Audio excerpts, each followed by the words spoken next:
Hey friends, welcome back to the podcast. I want to talk with you today about sensory seekers and how we handle that in our home. In our house, we have several kids who have sensory processing disorder, and they tend to be on the side of sensory seeking. So I want to share with you some resources today that I have found to be extremely helpful in helping my kids to meet their sensory needs. Let's go ahead and get started.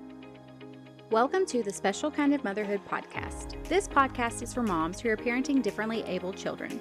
Maybe you desire to switch to a more natural lifestyle to improve your family's health, but you have no idea where to start. You're longing for more routines and time, but every time you try to implement those tips that you've spent hours researching, you realize that they don't work for your family dynamics. Hi, I'm Ashley. In this podcast, we will focus on implementing routines, switching to a more natural lifestyle, and uprooting those old mindsets that are keeping you stuck, so that you can plant yourself firmly in the truth that Jesus offers you. Our focus will be on creating small, customizable changes that will build upon one another over time to create real impact in your life.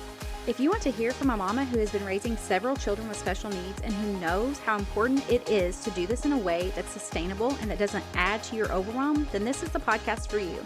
Pop in those earbuds, reheat that coffee for the third time, and let's go. So first off, I do want to just share something that I have found to be very beneficial for me over the years. And this is not an actual tool or anything like that, but it's something that I have it's a truth, I guess I would say, that I have come to realize over the years that has given me, allowed me, I guess I would say, to have a lot of grace for myself and just given my children the freedom to be who they are in this area of really needing that sensory input. And the thing that I want to say is that a lot of times whenever you have children who have sensory processing disorder, they, for instance, with my kids, because they are sensory seekers, they tend to do a lot of things that sometimes people don't approve of. They can be judgmental of. You know, they are climbers, they're jumpers, they like to run, they're loud. And a lot of times if you are around people who are not used to that environment, they are not understanding what is going on, then they really can misunderstand your children and they can think that your child is disobedient, that they're not listening. There are just so many different assumptions that people can make about your kids, and they're assuming that it's something that they are doing or it's a failure on your part as a parent. And I just want to remind you that that is not true. It is okay if your child is a sensory seeker. It does not mean that you are a failure. It does not mean that your child is a bad kid or anything like that. I really struggled with that for years because we would go places and my children they were loud. They were climbing. They were jumping. They're boys on top of being sensory seekers. They want that physical activity and they are looking to do these things like climbing, jumping, running. They talk loudly, all of these things. And a lot of times it would leave me feeling like I was failing as a parent, and sometimes it even led to people making comments about them, and that of course made me feel even more insecure. Until I had this happen where we do yearly evaluations with our occupational therapist, and it was about the time I had had several of the kids evaluated all around the same time, and she came out to me and we were just chatting back and forth about how it had gone, the improvements we had seen from the year before.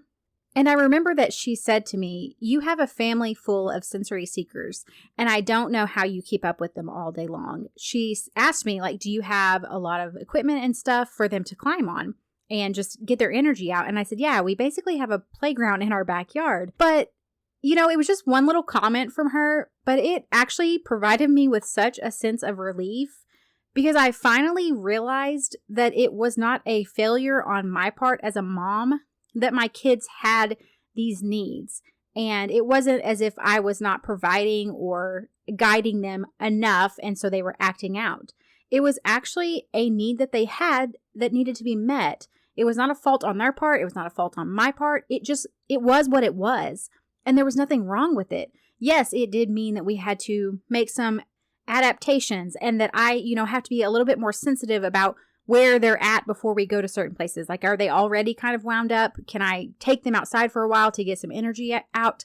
It does require extra planning and awareness on my part. But again, that's not a bad thing. It's not bad that this is how my kids are programmed and wired. It's not bad that this is what they need.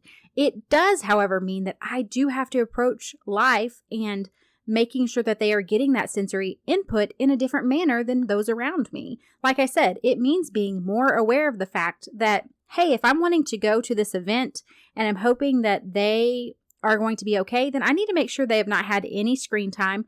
I need to make sure that they have played outside quite a bit, and I need to make sure that they are well fed and that blood sugars are balanced out.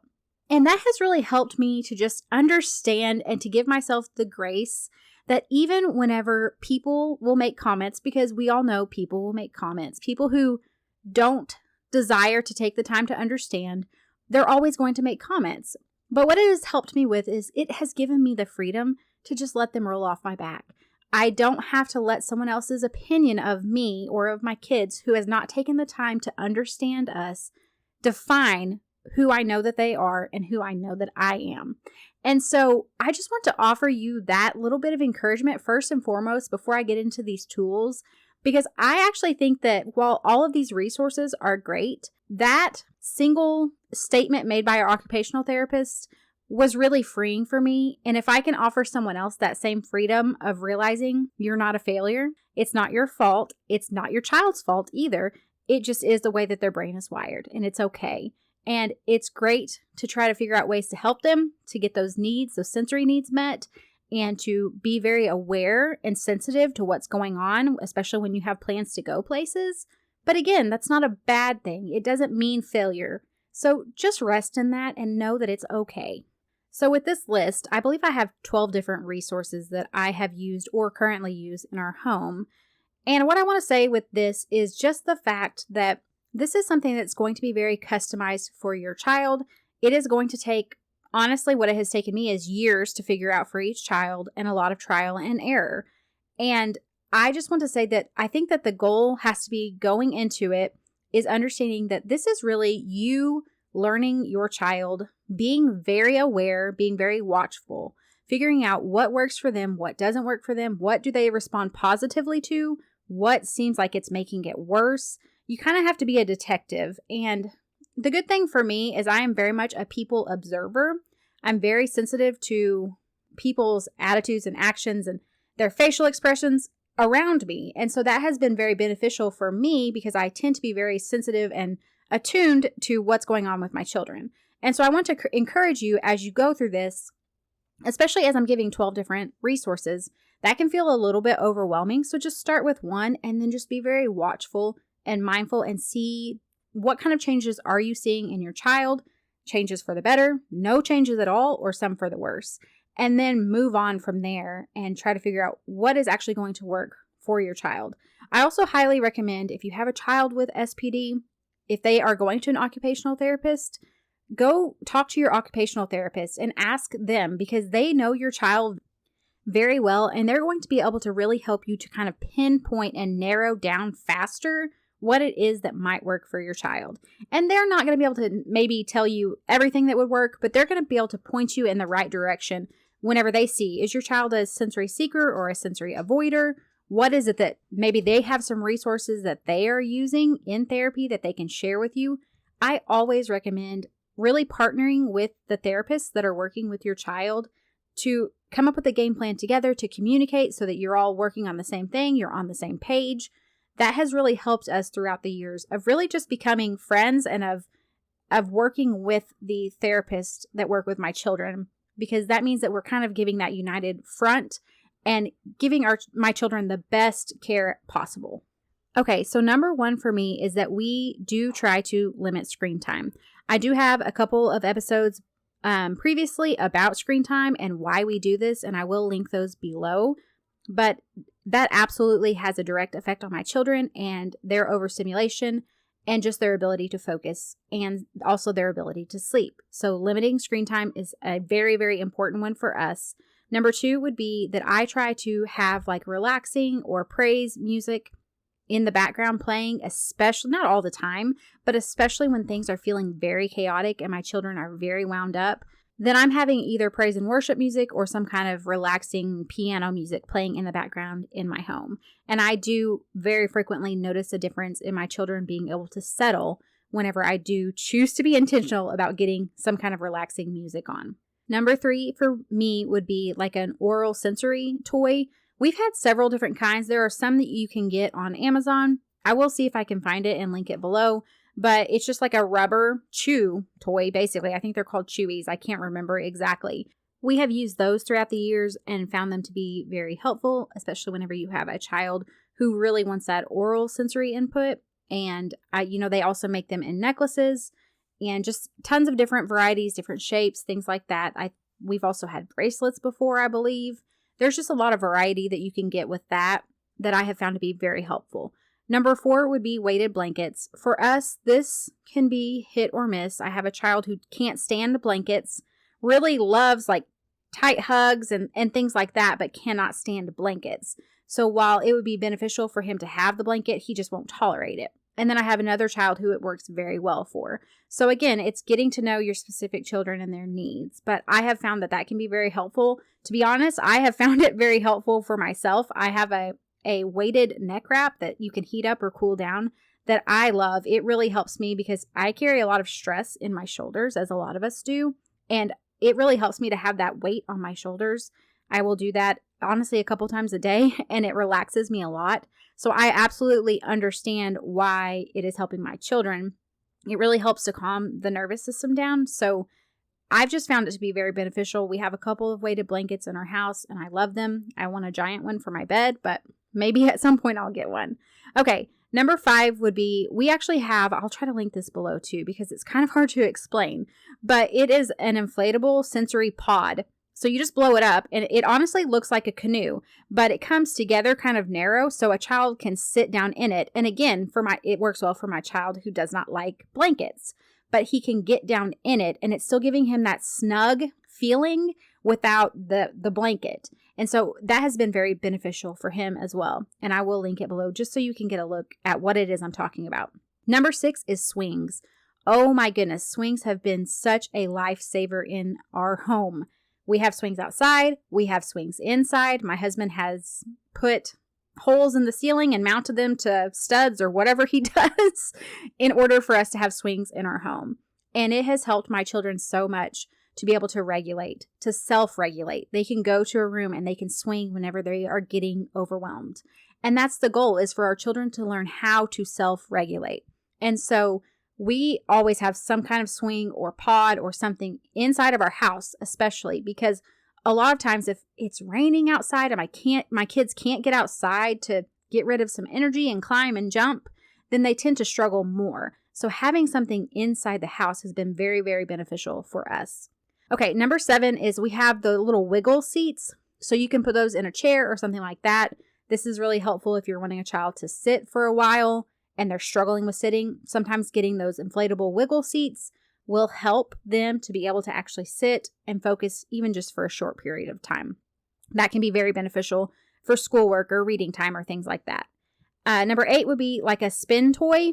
And so there are so many different types of spin toys you can get, but a lot of kids really crave that spinning sensation. I had one child who really, really wanted that vestibular input. And so spinning, he loved. And there was a period of time, he doesn't really need that as much now, but there was a period of time where we always had a spin toy available because it really helped him again with that regulation, that self-regulation. He could go get on the toy and get that vestibular input that he needed while just sitting on that spin toy. And then number 9 would be climbing toys. I will say this is something we only have outside right now.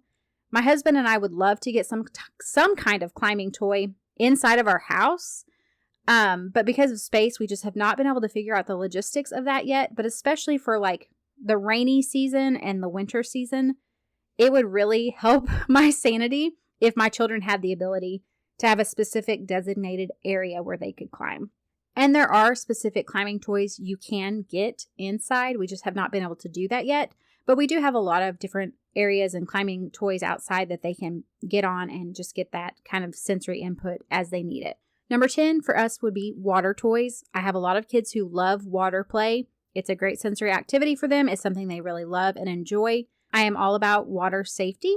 And so having things, we don't have like a deep pool or anything like that. We actually have an inflatable, it's like a big giant inflatable water slide that has a very shallow pool in the bottom that we got from Sam's Club. We've had water tables, things like that. A sprinkler is a great option as well. What I have really found to be helpful for my kids is that they really like something that collects water, and then they have like buckets. So what my kids actually do is I have some watering pitchers that I use for the garden. And what they like to do is they actually use the little pool at the bottom of our water slide to fill up the pitchers, and then they go water plants. But they really just like that ability of being able to find something that's collected water, and then they can scoop it out and then play with it that way. And so I have noticed for my kids specifically, a sprinkler, I mean, it might be fun for about 5 minutes, and then it's kind of the fun has worn off, and then they're ready to move on to something else. Where if I can find something that collects water on a scale that I feel safe with them playing in while I'm out there, they just tend to be entertained a lot longer by that. Number 11 would be a sand pit or a sandbox, anything like that. My kids love playing in sand. They love playing in dirt. They love to be able to dig, to throw it around. They get it in their hair and it's a giant mess to clean up, but it is a great sensory activity for them. And it is something obviously we only have when we're outside. And that's the thing with some of these. The problem is you're only going to be able to do some of these outside. And so I do think being intentional about also trying to find some activities or some different things to do while you're inside, especially for those rainy seasons or those winter months, is so important for their ability to feel regulated and to be able to focus. And honestly, if you're home with your kids all day, it is for your own sanity too. And I'm sure if you know, you know. And then number 12 for me would be the garden. And the reason for this is because there are so many different activities that they can do in the garden that provide them some kind of sensory input. So this could be things like watering, like I mentioned earlier. They will collect water in their little pitchers, and then they go around and they water plants back and forth. Of course, that's also giving them that input as they're carrying the weight of the water, which can also be that giving them that sensory input as well. They're carrying that jug of water around, and then they're dumping it over, and they're watering the plants and walking back and forth. And then another thing would be digging in the dirt. They love to, like I mentioned earlier, dig in sand, dig in dirt. Whenever we let them help us plant different plants, they love getting to dig and then put the plant in and cover it up with dirt. They're also getting the opportunity to do like shoveling. We have small little garden tools, kid garden tools that they can use out there. They can shovel, they can use their little rake to rake along as we are raking things. It just gives them a lot of movement and sensory input. And so, of course, I'm going to add the garden on my list because if you've listened for any length of time, you know that I love the garden. So that is my list of 12 things, and I would love to know if you have anything that you would add to the list. We have our free Facebook community that I will share in the show notes below, and that I would love to have you come over there and share with us. If you have a resource that you love to use to help your child with sensory processing disorder, please come share with all of us. I am all about sharing with each other, learning from each other, and just helping each other as we go along this journey of parenting our differently abled kids. I hope you guys have enjoyed this episode, and I will see you back next time. Hey, before you go, if you found value in today's episode or you learned something new, would you take a minute to share with someone else that you know would be blessed by it? I would also love it if you would leave me a review.